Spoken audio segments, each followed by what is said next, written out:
ክብር ለእግዚአብሔር ይሁን። እኔ በጣም ደህና ነኝ። ዛሬ ለቲኔጀሮች እድሜያቸው ገና ወደ ወጣትነት መግቢያ ላይ ያለ ከ13 ጀምሮ ላላችሁ ወጣቶች እንደ ቁልፍ ነገር ከአንድ ሰው ህይወት ተነስቼ ላሳያችሁ ፈልጋለሁ። በመጽሐፍ ቅዱስ ሉቃስ ወንጌል ምዕራፍ 1 ከቁጥር 80 እንደዚህ ይላል። ሉቃስ ወንጌል ምዕራፍ 1 ከቁጥር 80 ሕፃኑም አደገ በመንፈስም ጠነከረ ለእስራኤልም እስከታየበት ቀን ድረስ በምድረ በዳ ኖረ ይላል። ይህ ክፍል የሚያወራው ስለ መጥምቁ ዮሐንስ ነው። መጥምቁ ዮሐንስ የካህኑ ዘካርያስ እና የኤልሳቤጥ ልጅ እንደሆነ የሱን ታሪክ በጣም ፖፑላር የሆነ ታሪክ እንደሆነ ሁላችንም እናውቃለን። መጽሐፍ ግን በዚህ ስፍራ አንድ በጣም ሲሪየስ የሆነ ፕሪንሲፕል ይነግረናል። የመጥምቁ ዮሐንስ አገልግሎት ያው እንዴት እንደነበረ እናውቃለን። ወደ አገልግሎት ከመምጣቱ በፊት የነበረውን በዚች ክፍል የተጠቀሰችውን ሐሳብ ነው ለወጣቶች በጣም ትጠቅማለች ብዬ ስላሰብኩ ማለት ነው።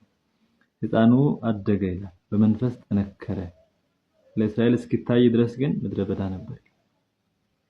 መጥምቁ ዮሐንስ ለእስራኤል ከመታየቱ በፊት ሁለት ነገር በሕይወቱ ሆነዋል። አንደኛ ማደግ ነበረበት፣ ሁለተኛ በመንፈስ መጠንከር ነበረበት። ስለዚህ ዛሬ ወጣቶች እነዚህ ሁለት ነገሮች በእናንተ ህይወት መከናወናቸውን እርግጠኞች ሳትሆኑ ለህዝብ ወይንም በዚህ ክፍል መጥምቁ ዮሐንስ ለእስራኤል እንደታየው ዛሬም እናንተ በራሳችሁ አውድ ብዙ ሰው ሊያያችሁ ወደሚችልበት ፕላትፎርም አትውጡ። በእውነት እንደ ታላቅ ወንድም ልምከራችሁ፣ ቲኔጀሮች፣ ወጣቶች ይሄንን በወላጆቻችሁ ስር ሆናችሁ የምትሰሙ በተለያየ አጋጣሚ ይሄ ቪዲዮ እናንተ ጋር የሚደርስ እኔን በአካል የምታቆኝ የማታቆኝ ትናንሽ ወጣቶች፣ ክርስቲያን ወጣቶች፣ ፕሮቴስታንት ቤተክርስቲያን የትኛውም አብያተ ክርስቲያናት ውስጥ ያላችሁ ወጣቶች ይሄ ምክር ለእናንተ ነው። የማደግ የመጠንከር አስፈላጊነትን ሲሪየስሊ እንድትወስዱ ላሳስባችሁ እፈልጋለሁ። ብዙ ሰዎች ዛሬ ሳያድጉ ወደ ህዝብ ፊት ይወጡና በህዝብ አስተያየት ወደ ቤት ይመለሳሉ፣ ከብዙ ልብ ስብራት ጋር፣ ከብዙ እንባ ጋር። ይሄ ደግሞ በእድሜ ለጋነት ብቻ ሳይሆን በዚህ በክርስትና ህይወትም ጌታን ይቀበላሉ። በዓለም ላይ ያላቸውን ታዋቂነት በዓለም ላይ ያላቸውን ነገር ወዲያውኑ ይዘው ወደ ህዝብ ፊት ይወጡና በመንፈስ ስላልጠነከሩ ተመተው በከፋ ቁስል ከከፋ ጉዳት ጋር ወደ ቤት ይገባሉ። ስለዚህ ከዚህ ለመዳን የመጀመሪያው በምድረ በዳ መቆየት፣ በጓዳ መቆየት፣ ከሰው እይታ ራቅ ባለ ስፍራ እግዚአብሔር እናንተን እንዲያሳድጋችሁ በሚመች ሁኔታ ለእግዚአብሔር እድል ሰጥታችሁ መቆየት አለባችሁ ማለት ነው።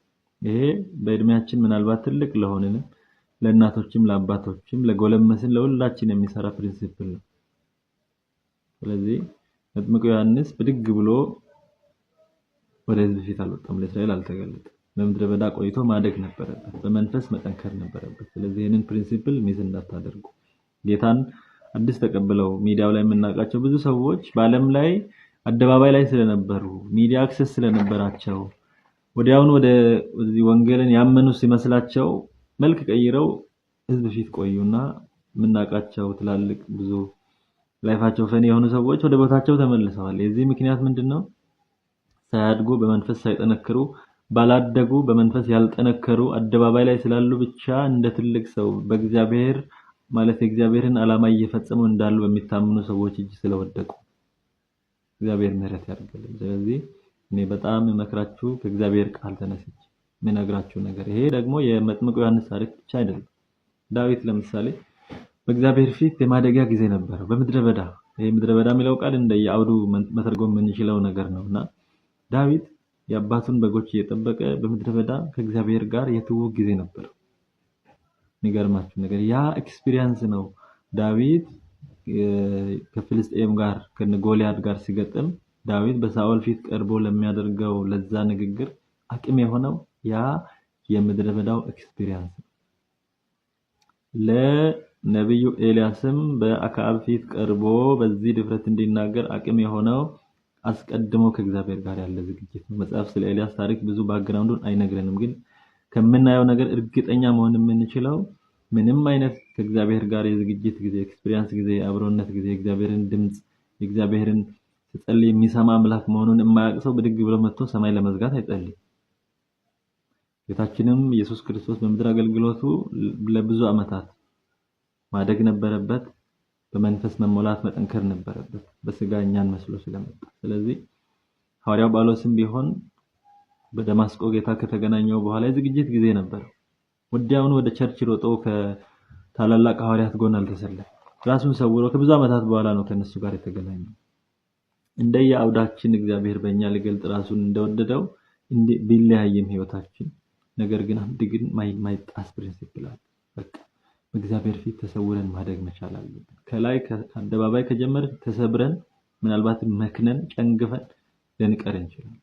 ስለዚህ ስሩን ወደ ውስጥ በደንብ የጠለቀ ዛፍ እንዳለው አይነት ጥንካሬ ስራችንን ወደ ውስጥ በደንብ ጠንክረን ዲፕ ገብተን በመንፈስ ተሞልተን ጠንክረን ነው ወደ ሰው ፊት መውጣት ያለብን ማለት ነው። ስለዚህ ወጣቶች ዛሬ የእጅ ስልክ ስላላችሁ ብቻ ካሜራ ስላለው ብቻ ሶሻል ሚዲያ የሚባል ፕላትፎርም ሶሻል ሚዲያ የሚባል አደባባይ ስላለ ብቻ ቁም ነገር ይዛችሁ አትውጡ። ምናልባት ሚዲያ አጠቃቀም ላይ ልነግራችሁ እንዴት እንደምትጠቀሙ አካሄድ ልነግራችሁ አይደለም የኔ ዓላማ፣ እሱ የራሳችሁ ምርጫ ነው። በሌላ ጊዜ እግዚአብሔር እንደዛ አይነት ሐሳብ ከሰጠኝ ስለ ሶሻል ሚዲያ አጠቃቀም ላወራችሁ እችላለሁ። ነገር ግን የኔ ፖይንት በአንድ ጉዳይ ላይ እግዚአብሔር እንደጠራችሁ በመታመኑበት ጉዳይ ላይ እግዚአብሔር እንደተልኮ በሰጣችሁ ጉዳይ ላይ አገልግሎት ሊሆን ይችላል። የተለያየ ስም ያላቸው ለእግዚአብሔር የሚደረጉ በእግዚአብሔር ሕዝብ ፊት የሚደረጉ ወደ ሰው ፊት ይዘውን የሚወጡ ነገሮች ከማድረጋችን በፊት ልክ እዚህ ጋር ለመጥምቁ ዮሐንስ እንደተነገረው በመንፈስ መጠንከር እንዳለብን ማደግ እንዳለብን ይሄ መጽሐፍ ቅዱሳዊ ፕሪንሲፕል ነው። ሁላችን የምናውቀው ግን ከጊዜው የተነሳ ከዘመኑ ገጽታ የተነሳ ካለን እድል የተነሳ ለሰው ሁሉ የመታየት እድል በዘመን ምክንያት በቴክኖሎጂ ምክንያት እጃችን ስለገባ ብቻ ዘለን ወደ አደባባይ በተለይ መንፈሳዊ ነገር ይዘን መውጣት የለብንም። ይሄ ለቸርች መድረክ የሚሰራል። ክርስቲያን ወጣቶች የቤተ ክርስቲያን ልጆች በጓዳ እደጉ። የክርስቲያን ልጆች ስለሆናችሁ ከቸርች መድረክ መጀመር ኖርማል የሆነ ነገር ቢሆንም ከቸርች ካልቸር የተነሳ እንደዛ ቢሆንም ግን ተደብቃችሁ ለማደግ ሞክሩ። በእውነት የተደበቀ ነገር ነው የከበረ የሚሆነው። ሰው ሁሉ ፊት አቬይለብል ሆናችሁ ኤክስትራ ኦርዲነሪ የሆነ ድንቅ ነገር ልታደርጉ አትችሉም። በእናንተ ሊገለጥ አይችልም። ስለዚህ እግዚአብሔር በሚሰጣችሁ እድል ባላችሁ በራሳችሁ አውድ እንግዲህ ይሄ ዘመን የራሱ አውድ አለው። እያንዳንዱ ቤተሰብ እያንዳንዱ ወጣት የራሱ የሆነ ላይፍ ስታይል አውድ አለውና ያንን በሚዋጅ መልኩ በእግዚአብሔር ፊት የምድረ በዳ የመሰወር ጊዜ እንዲኖራችሁ ይሄ እግዚአብሔራዊ መጽሐፍ ቅዱሳዊ ፕሪንሲፕል ስለሆነ እንድትከተሉት ይጠቅማችኋል ብዬ ስለማስብ ነው ሼር ያደረኩት። ሰላማችሁ ይብዛ። ሰላም